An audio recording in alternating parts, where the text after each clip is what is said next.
जय माता दी, जय मां ललितांबिका। कैसे हैं आप सभी? मैं उम्मीद करता हूं आप सभी स्वस्थ होंगे और आनंदित होंगे। भगवती जगदम्बा की कृपा आप और आपके संपूर्ण परिवार पर निरंतर बरस रही होगी। तो आज जो हम जानकारी लेके आए हैं वो इस विषय पर लेके आए हैं कि कुछ कमेंट थे, जैसे कि मंत्र जाप क्या है, नाम जाप क्या है, मंत्र जाप कौन कर सकता है और नाम जाप कौन कर सकता है, मंत्र जाप और नाम जाप में अंतर क्या है और इन दोनों में से श्रेष्ठ क्या है। तो इन सभी प्रश्नों को एकत्रित करके मैं ये वीडियो बनाने जा रहा हूं, जिसमें आपको इन सभी प्रश्नों के उत्तर मिलेंगे। इसलिए वीडियो को ध्यान से देखना और पूरा देखना, जो कि आपको जानकारी समझ में आए। क्योंकि आधी अधूरी वीडियो देखने के बाद फिर आपके मन में पहले जो सवाल थे उनसे भी ज्यादा सवाल खड़े हो जाते हैं। तो इसलिए वीडियो को ध्यान से देखना और ध्यान से समझना।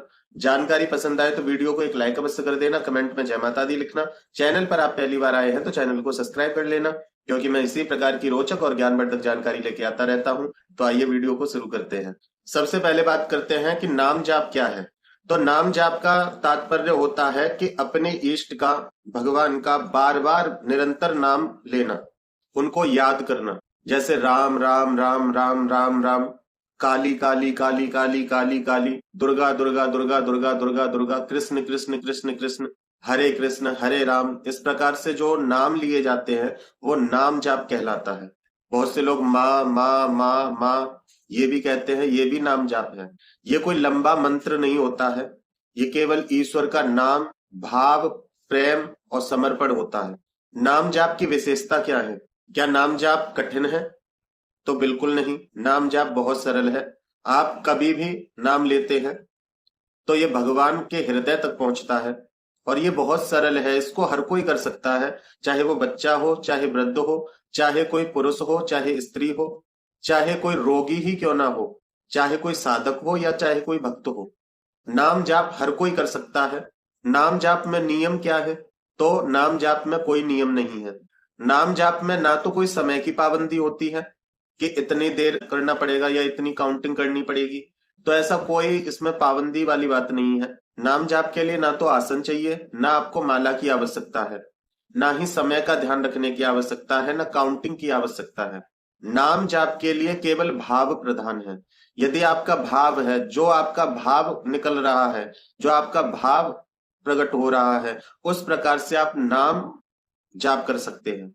जरूरी नहीं कि एक ही नाम को जाप करना है। जिस समय आपका जैसा भाव प्रकट हो, जिस भी स्वरूप के लिए भाव प्रकट हो, जैसे जो लोग माँ के भक्त हैं, कभी उनका भाव प्रकट हो रहा है दुर्गा दुर्गा दुर्गा, कभी उनका भाव प्रकट हो रहा है अम्बा अम्बा अम्बा, कभी उनका भाव प्रकट हो रहा है जगदम्बा जगदम्बा, कभी उनका भाव प्रकट हो रहा है माँ। तो जैसा भाव प्रकट हो आप वैसे नाम जाप कर सकते हैं। नाम जाप के लिए सही समय क्या है? नाम जाप के लिए सारे समय ही सही है। नाम जाप हर स्थिति में किया जा सकता है। चलते फिरते, उठते बैठते, सोते जागते, खाते पीते, नहाते धोते, हर अवस्था में नाम जाप किया जाता है। इसमें कोई आपको दोष नहीं लगता, क्योंकि आप नाम ले रहे हैं। ये तो भगवान का नाम है। किसी व्यक्ति का भी जब आप नाम लेते हैं तो कोई विधि विधान करके थोड़ी नाम लेते हैं। जब उसकी आवश्यकता होती है, उसकी याद होती है, जब उसके लिए प्रेम उमड़ता है, जब उस तो हम नाम लेते हैं और वो व्यक्ति रिएक्ट करता है। तो इसलिए नाम जाप में किसी भी नियम की आवश्यकता नहीं है। नाम जाप में समय नहीं देखा जाता। नाम जाप करने से भगवान के साथ हमारा क्या कनेक्शन होता है? जब नाम जाप किया जाता है, जैसे किसी भक्त ने कहा माँ माँ माँ, तो जो संपूर्ण ब्रह्मांड की अधिष्ठात्री जगदम्बा है, जिसको देख पाना भी असंभव है, लेकिन जब एक भक्त माँ कहता है हृदय से, तो उसी भाव के साथ जगदम्बा आपके हृदय में उतरती है। उसी समय एक शिशु का भाव आपके अंदर आता है, या आप उनका कोई नाम जो आपको प्रिय है उसको लेते हैं, तो भगवती उसी स्वरूप में आपके हृदय में उतरती है, या आपके इष्ट आपके हृदय में उतरते हैं। विधि क्या है नाम जाप की? तो नाम जाप की कोई विधि नहीं है। जैसे माँ को बच्चा पुकारता है तो बच्चा पहले विधियां नहीं करता है, या माँ विधि नहीं देखती। बच्चा सो के आया आंखों को मीटते हुए और उसने आके कहा माँ, तो माँ ये नहीं कहेगी कि पहले नहा के आओ, या पहले ये काम करो, या पहले ब्रश करो, तब मैं तुम्हें अपनी गोद में लूंगी। नहीं, नाम जाप आप किसी भी समय, किसी भी तरीके से, किसी भी प्रायोजन के लिए कर सकते हैं। नाम जाप में किसी भी प्रकार की कोई भी पाबंदी नहीं होती है। मंत्र जाप क्या है? मंत्र एक ऊर्जात्मक शब्द संरचना है जो ब्रह्मांडीय शक्ति को आकर्षित करता है।